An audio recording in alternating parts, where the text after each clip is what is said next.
Hello all, welcome to Model Answer Discussion. Today's Model Answer question is, India's economic growth trajectory has often been described as jobless growth led by the services sector.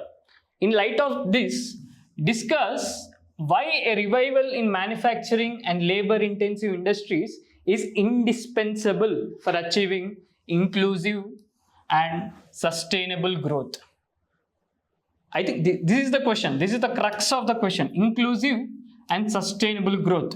See, the Pradhan Mantri Narendra Modi has used these terms like Sabka Saath, Sabka Vikas, Sabka Vishwas, Sabka Prayas. What is this? In sum up, this means nothing but an inclusive and sustainable growth. So remember these key terms like Sabka Saath, Sabka Vikas, Sabka Vishwas and Sabka Prayas.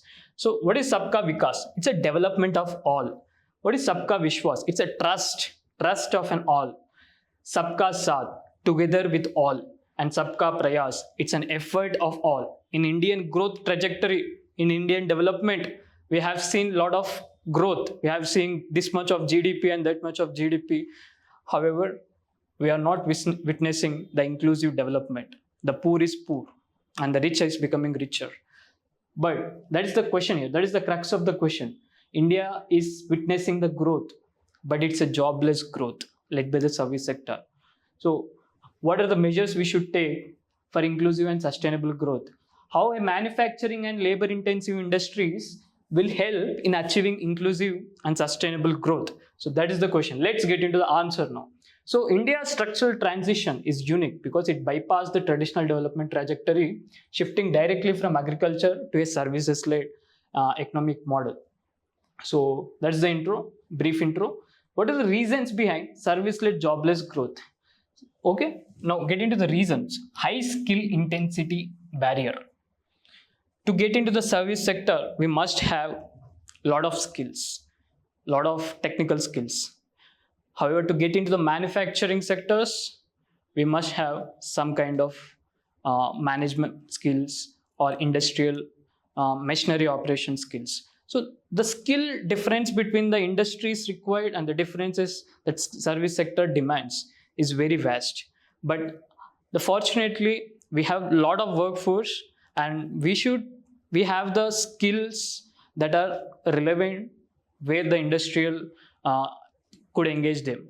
So, but we are focusing more on service sector where there is a skill mismatch.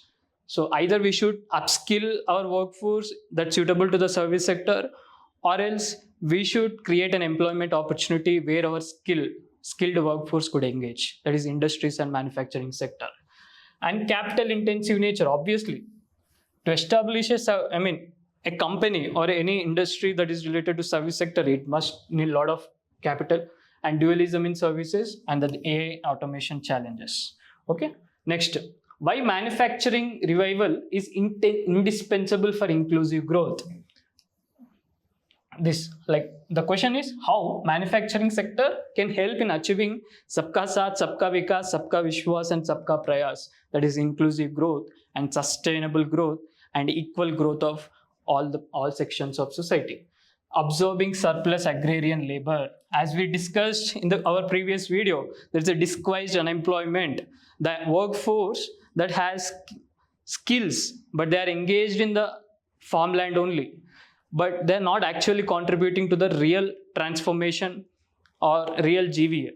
So that's those kind of people, we can briefly upskill them and we can engage into the manufacturing and industrial sectors where the skill demand is lesser compared to the service sector. So this manufacturing sector can act as an absorbing surplus agrarian labor. Okay. High employment multiplier effect. If manufacturing sector has multiplier effect.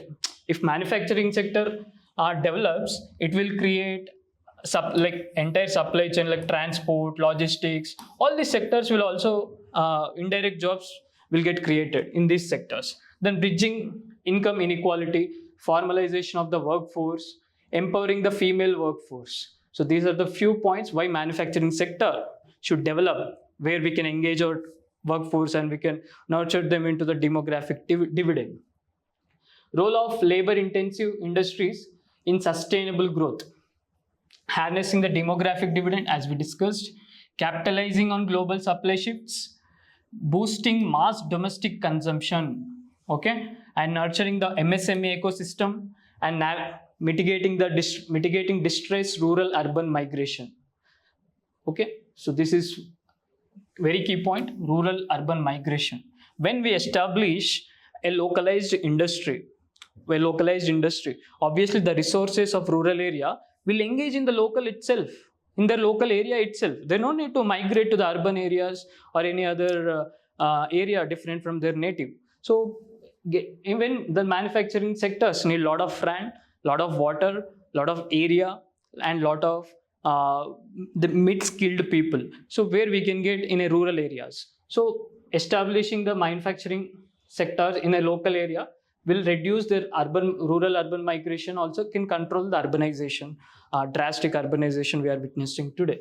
And the way forward, enforce labor codes and restructure export incentives, develop mega industrial enclaves, like pharmaceutical parks we have established in Telangana, bridge the vocational skill gap, the skills required for the manufacturing sector. We have to build those vocational skill gap, enhance logistic and infrastructure. So this and conclusion, you can close the conclusion briefly with 30 to 50 words. Okay, that summarizes or brings an understanding of the entire answer. Thank you.